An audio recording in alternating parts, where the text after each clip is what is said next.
સાચી સેવા મોટી કેમ થાય છે? જ્ઞાન દીવાથી ઓજસની.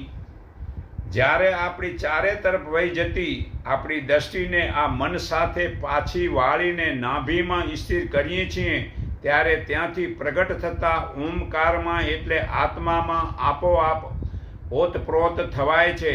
પ્રત્યેક શ્વાસ ઓમકાર એટલે કે આત્મા નાભીમાંથી પ્રગટ થઈને આ બ્રહ્માંડમાં લય પામે છે.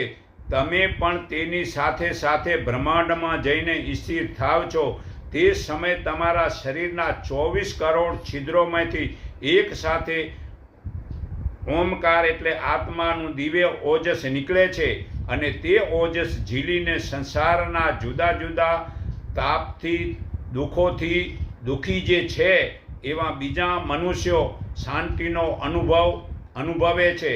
આ છે તમારી સંસાર પ્રત્યેની સાચી સેવા.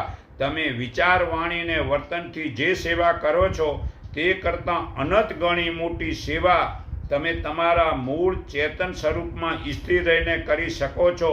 માટે સ્થિર થવાની ઉતાવળ કરો.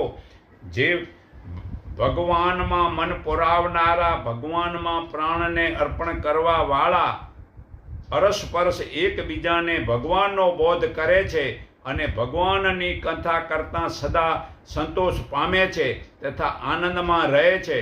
એમ ભગવાનને પ્રેમથી ભજતા, ભગવાનમાં સતત તન્મય રહેનારા તેમને ભગવાન એવો બુદ્ધિયોગ આપે છે કે તેથી તેઓ ભગવાનને પામે છે. તેમના ઉપર કૃપા કરવા માટે જ અંતકરણમાં આત્મા રૂપે રહેલો હું એટલે ભગવાન જ્ઞાનરૂપી પ્રકાશના દીવા વડે અજ્ઞાનથી ઉત્પાદન થતા આ અંધકારનો નાશ કરે છે. આ ગીતા અધ્યાય 10 શ્લોક 9 થી 11 પુરાવો છે. આ મોટી સેવા છે ભાઈ.